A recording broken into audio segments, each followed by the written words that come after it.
Hi everyone, welcome back to my channel. If you're new here, my name is Lynn. If not, welcome back. For today's video, we're going to be talking about my care recommendations and growth recommendations when it comes to the Hoya Lacunosa species and its variants.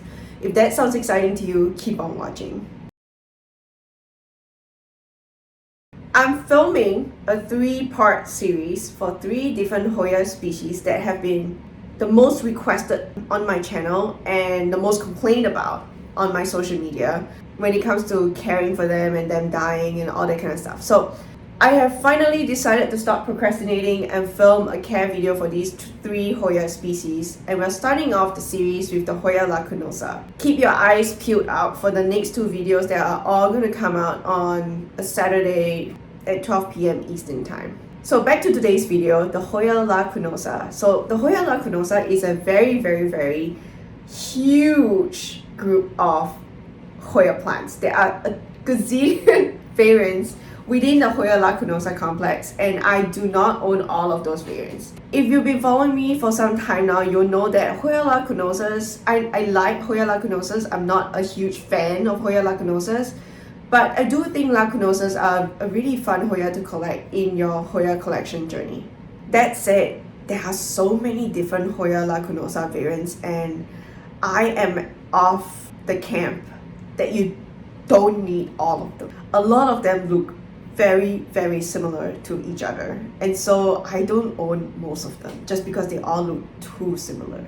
That said, I'm going to show you what I do actually have today as an example so you can appreciate the variety of Lacunosas that are out there, and then choose the one that you like best. Or like if you're a huge Lacunosa fan, go collect every single one like it's Pokemon. My biggest Lacunosa mother plant is probably my Lacunosa mint that's like right behind the camera. I'm not going to pull it out just because it's like this big and like this long, and it's just too much work to try to maneuver in front of a camera, but I will include some video shots of the Lacunosa mint mother plant on the screen as I talk about it.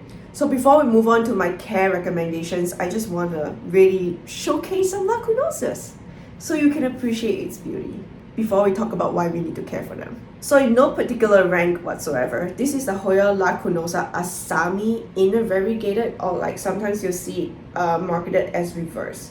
This is a beautiful Hoya Lacunosa. The leaves are a lot bigger, wider, and like, can you see, rounded than a usual Lacunosa, I feel. And the inner variegation is just beautiful. Every single leaf that comes out is different, and I really enjoy these species and this variant in particular. This Hoya Lacunosa Asami I got as an unrooted cutting late fall last year, and then I rooted it out in fluval, and then I chopped it and propped it twice. And so what you see here are 2 separate mother plants in the same cup, and they are both growing out in separate directions. I will speak a little bit more about how you can grow out a lusher mother plant, but this is very much in its infancy of what I like to do, and I'm gonna let it grow out even longer before I chop and prop it some more. The next inner variegated Lacunosa I wanted to show you because it's so different in terms of like leaf shape and leaf size is the Lacunosa tricolor, and over here you can see that it's in bloom. So the Hoya Lacunosas as a species of plants in general I have found to be very fast blooming and very frequent blooming, and the blooms smell really good. They're very fragrant, they're very floral, and it will perfume your whole room if you let it bloom like crazy. So this is the tricolor. As you can see, the variegation is like a limier green. It's not quite like a bright yellow like the Lacunosa Asami that I just showed you. The leaves are also a lot smaller. They're smaller, they're tighter, they're not as rounded, they're more like elongated, and because of that, it lends a very different look to the plant. Let me hold the Asami right next to it. You see how these 2 Lacunosas look pretty different because of the leaf shape. If you don't like the rounded look, you can definitely collect the tighter looking Lacunosa tricolor. But if you enjoy the rounded look, then go for the Asami. If you have budget only for one, choose the leaf shape that you like the best, is what I would recommend. I think the Lacunosa Asami also blooms really fast.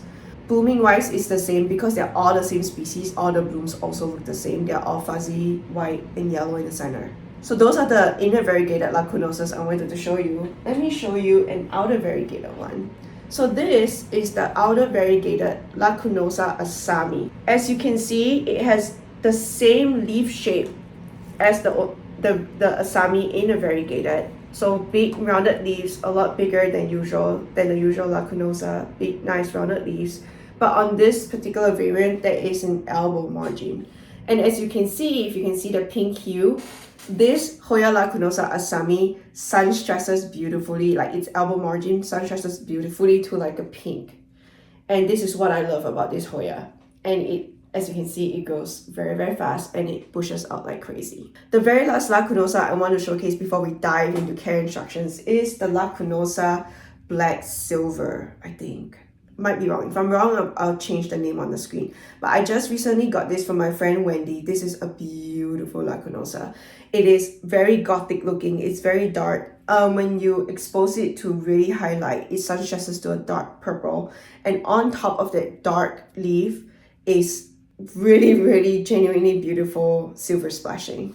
So this is probably my new obsession when it comes to Lacunosas because it looks so different from all of the other Lacunosas I have.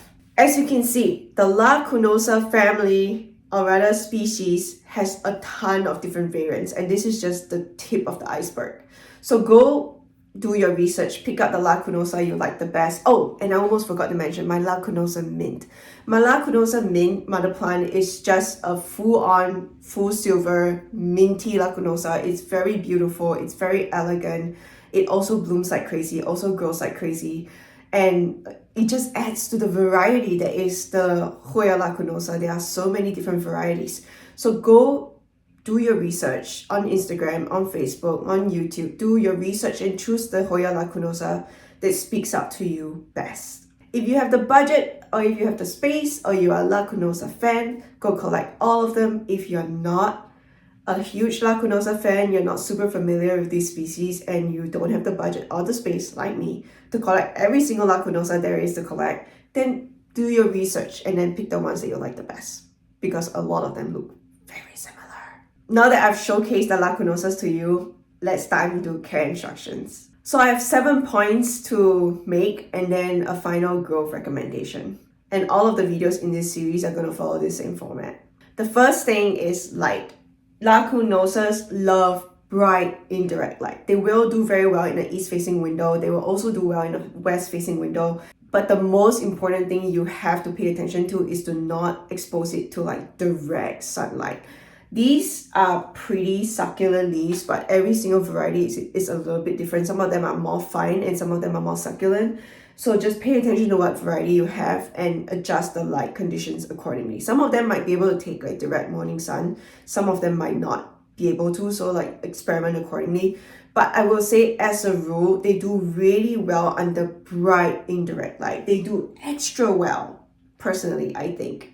If you want a really consistent looking specimen like this one, super consistent internodal spacing, super consistent splashing, not splashing variegation, and super consistent leaf shapes, I do think the Lacunosa thrives under grow lights.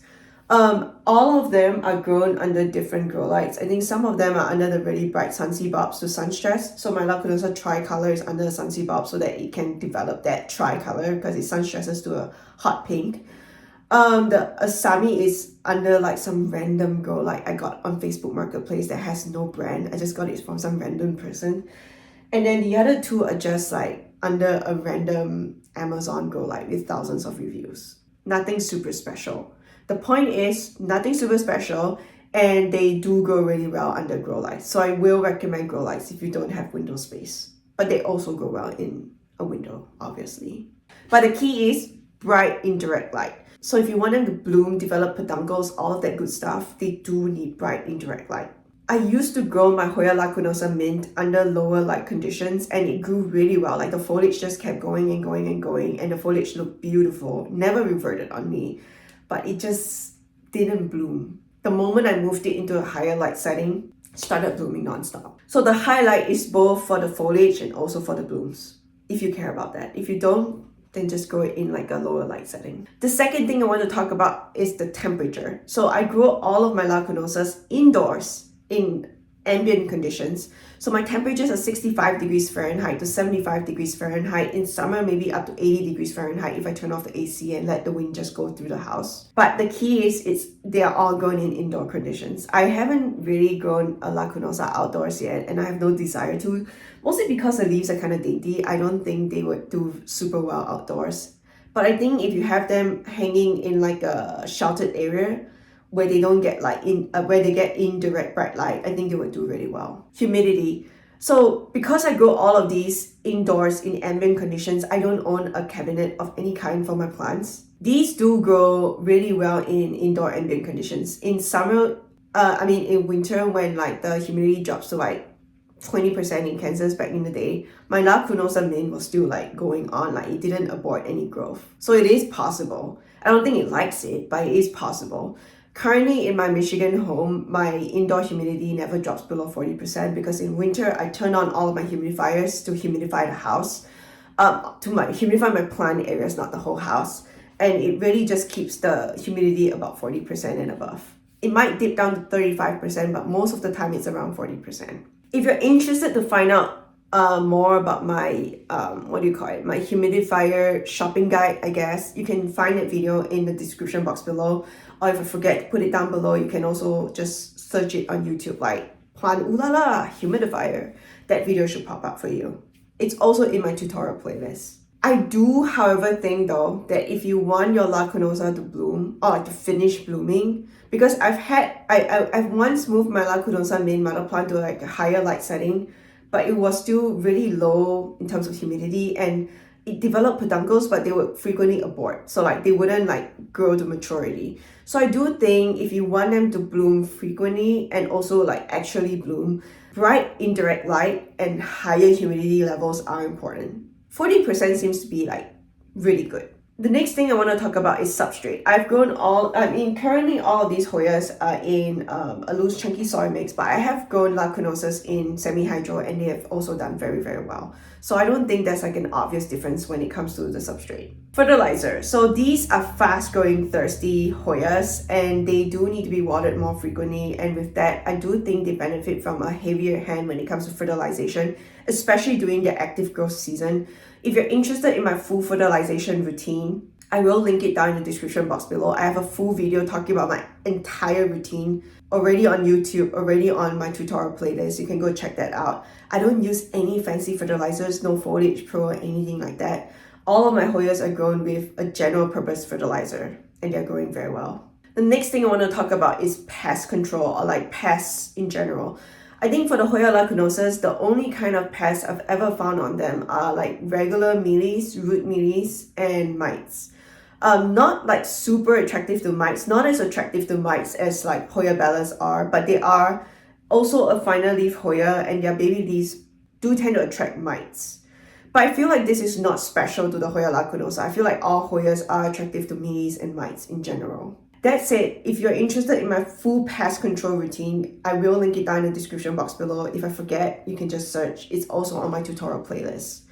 But as like a general pest management routine that I do for all of these Lacunosas, I like to bring them into the shower and give them a really good shower and spray down. So I spray them down from the top and from the bottom. I lift up the strands and I spray them down the bottom, like really wash their hair to make sure that like the water is hitting them on all angles. I also do recommend, especially when they're like super bushy like that you like regularly do this. I mean, not just to remove dust, but to also knock off any potential pests that you're not seeing with your naked eye. In winter, if you do get mite related issues, I do recommend insecticidal soap. It does work really well for this Hoya. So we've talked about light, temperature, humidity, fertilizer, pest control, substrate. The last thing I want to talk about is trellising.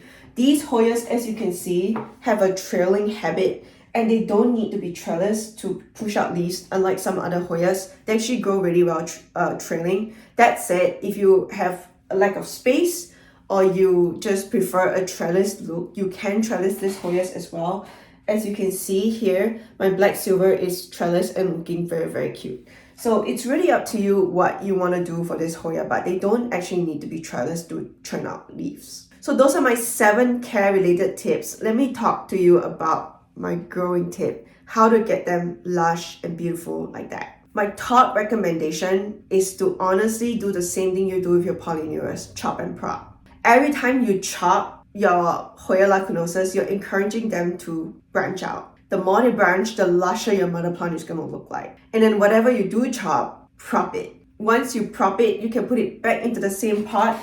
Like for example, this Lacunosa pot has 1, 2, 3 different plants in here. That's why it's looking so crazy and dense, in addition to the pruning. So the chop and propping serves two purposes. Like first, you get another mother plant.